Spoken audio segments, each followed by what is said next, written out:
टमाटर की खेती जहां बड़े पैमाने पर की जाती है, वहीं इसे घर के किचन गार्डनिंग, गमले, बैकयार्ड फार्मिंग आदि में भी खूब उगाया जाता है। इसका प्रयोग कम या ज़्यादा मात्रा में लगभग सभी प्रकार की सब्जियों को बनाने के लिए किया जाता है, जिसकी वजह से इसकी मांग बाज़ारों में पूरे साल रहती है। टमाटर की बाज़ारों में पूरे साल मांग होने से एवं अच्छी कीमत मिलने से इसकी खेती पूरे वर्ष पॉली हाउस आदि में की जाती है। पूरे साल इसकी खेती होने से बाज़ारों में भी साल भर टमाटर उपलब्ध होता है। टमाटर एक महत्वपूर्ण फसल है जिसे काफ़ी पसंद किया जाता है।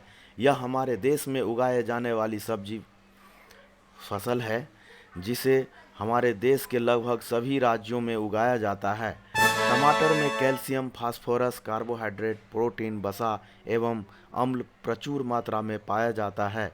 टमाटर vitamin A, vitamin B, vitamin C का अच्छा स्रोत है। टमाटर का उपयोग सब्जी, सूप, सलाद, सॉस, केचप एवं इसके अलावा इसका उपयोग व्यावसायिक तौर पर किया जाता है। टमाटर की खेती किसानों के लिए अतिरिक्त आय का एक बेहतर जरिया है, क्योंकि टमाटर की खेती एक व्यवसाय के रूप में अपना स्थान रखती है। टमाटर का लाल रंग लाइकोपीन के कारण होता है एवं टमाटर का पीला रंग कैरोटीन के कारण होता है। हमारे देश में प्रमुख टमाटर उत्पादक राज्य बिहार, कर्नाटक, उत्तर प्रदेश, आंध्र प्रदेश, उड़ीसा, मध्य प्रदेश, महाराष्ट्र एवं पश्चिम बंगाल है। इन सभी राज्यों में टमाटर की बड़े स्तर पर खेती की जाती है। कई किसान ऐसे भी हैं जो पूरे साल भर टमाटर की व्यावसायिक खेती करके इससे बड़ा मुनाफा कमाते हैं। अगर किसान 1 हेक्टेयर में टमाटर की खेती करते हैं तो लगभग 50 से 80 टन तक टमाटर का उत्पादन होता है।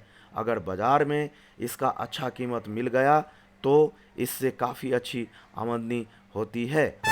वैसे तो टमाटर की खेती करना आसान है, अगर किसानों को मौसम आदि का साथ मिले तो। इसकी खेती करने के दौरान अगर किसान कुछ चीज़ों का ध्यान रखे तो इसकी खेती में सफलता पाई जा सकती है। तो आइए अब जानते हैं टमाटर की खेती में जुड़ी जानकारी।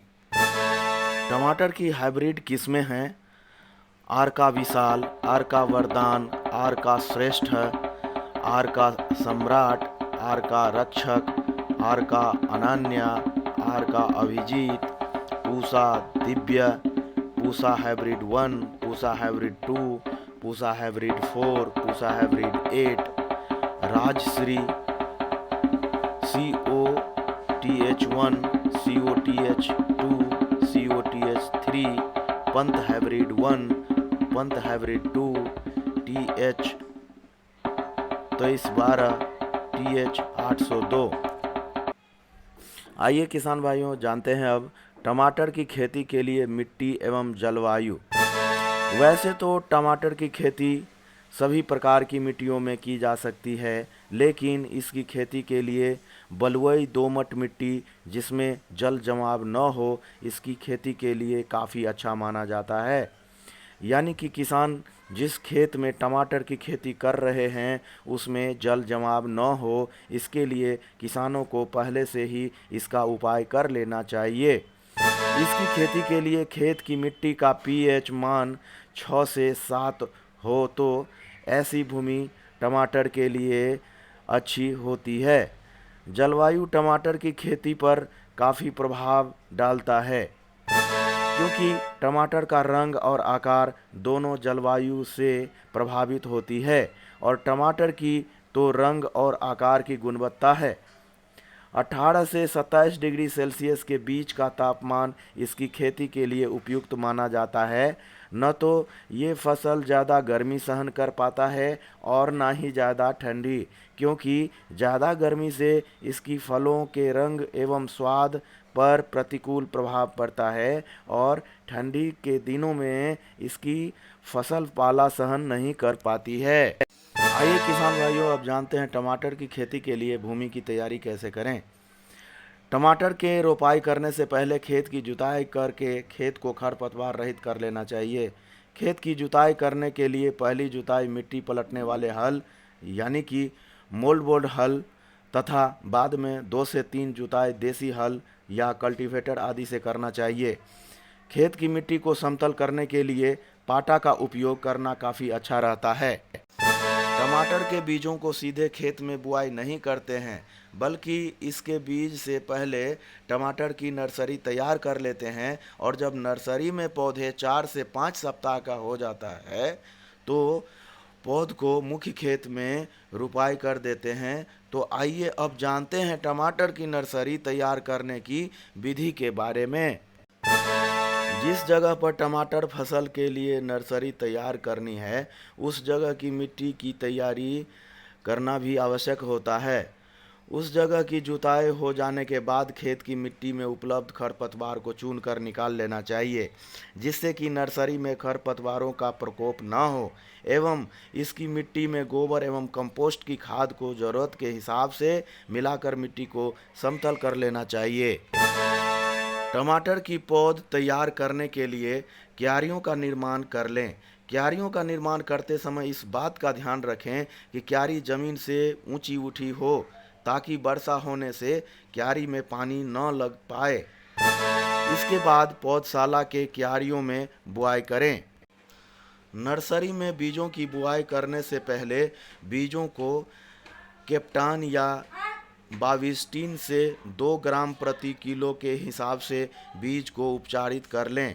क्यारियों में बीज की बुआई हो जाने के बाद फव्वारे हजारे के हल्की मात्रा में पानी का छिड़काव करें। खरीफ की फसल के लिए टमाटर की नर्सरी जून महीना में तैयार करें एवं गर्मी की फसल के लिए दिसंबर जनवरी माह में तैयार करें। वहीं सर्दी की फसल के लिए सितंबर में भी नर्सरी तैयार करें। अगर आप 1 एकड़ में टमाटर की खेती करना चाहते हैं तो आप नर्सरी तैयार करने के लिए क्यारियों का चौड़ाई 1 मीटर एवं लंबाई 5 मीटर रखने होंगे। आपको 25 क्यारियों की आवश्यकता होगी। जब नर्सरी में पौधे 4 से 5 सप्ताह का हो जाता है तो पौध रोपाई के लिए तैयार हो जाता है। 1 हेक्टेयर में टमाटर की खेती के लिए संकर यानी हाइब्रिड किस्मों की 200 से 250 ग्राम एवं अन्य किस्मों के लिए 400 से 500 ग्राम बीज पर्याप्त होता है। टमाटर के पौधों की रुपाई का समय अगर खरीफ लेते हैं तो जुलाई से अगस्त, रबी के लिए अक्टूबर से नवंबर उपयुक्त होता है। टमाटर की गर्मी की फसल के लिए पौधे की रोपाई फरवरी माह के अंत तक कर देनी चाहिए। किसान भाइयों, आइए जानते हैं टमाटर की पौधे की रोपाई कैसे करें। टमाटर की पौध की रोपाई 60 सेंटीमीटर की दूरी पर बने कतारों में करें। साथ ही पौधे से पौधे की दूरी 45 से 60 सेंटीमीटर रखें। संभव हो तो तैयार खेत में पौध की रोपाई करने के लिए शाम के समय का चयन करें।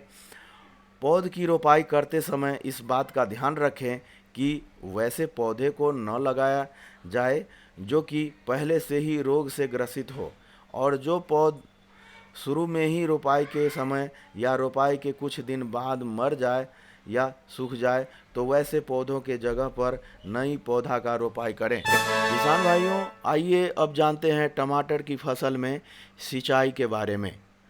गर्मियों के दिनों में 5 से 6 दिनों के अंतराल पर एवं सर्दियों के मौसम में 8 से 10 दिनों के अंतराल पर टमाटर की फसल की सिंचाई करें।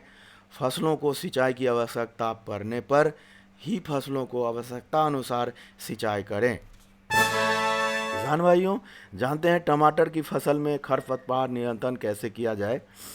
टमाटर की फसल में खरपतवार का ज़्यादा प्रकोप होने पर इसका नियंत्रण करना काफ़ी महत्वपूर्ण होता है। पौध लगाने के 20 से 25 दिन बाद प्रथम निराई एवं गुड़ाई का कार्य करें। इसकी फसल में निराई गुड़ाई करके खरपतवार पर नियंत्रण पाया जा सकता है। इसके अलावा खरपतवार पर नियंत्रण पाने के लिए खरपतवार नाशी का उपयोग कर सकते हैं। पौधों की जड़ों की समुचित विकास के लिए निराई गुड़ाई करना काफ़ी आवश्यक माना जाता है। इसकी फसल में निराई गुड़ाई करने से जड़ों के आसपास की मिट्टी ढीली हो जाती है, जिससे कि हवा का आवागमन अच्छी तरह से होता है, जिसका अच्छा प्रभाव हमारी फसल के पैदावार पर पड़ती है। अगर सिंचाई करने या वर्षा के मौसम में पौधों की जड़ों के पास की मिट्टी हट गई हो तो ऐसे में चारों तरफ से पौधों के जड़ों के पास मिट्टी चढ़ा देना चाहिए। किसान भाइयों, आइए जानते हैं अब टमाटर की फसल में लगने वाले रोग एवं कीट के बारे में।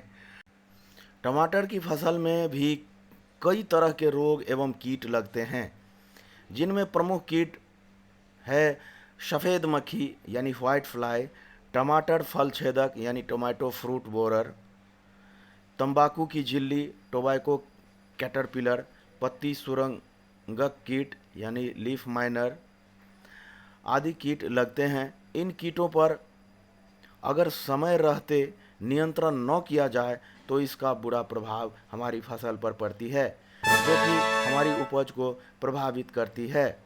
इन कीटों के अलावा टमाटर की फसल में रोग का भी प्रकोप बना रहता है। टमाटर की फसल में प्रमुख रोग पर्ण कुंचन यानी लीफ कर्ल, बकाई रॉट आदि जैसे रोग टमाटर की फसल में लगते हैं। इन सभी रोगों से बिना ज़्यादा नुकसान के बचा जा सकता है, बस ज़रूरत होती है फसल की अच्छी देखभाल की जाए।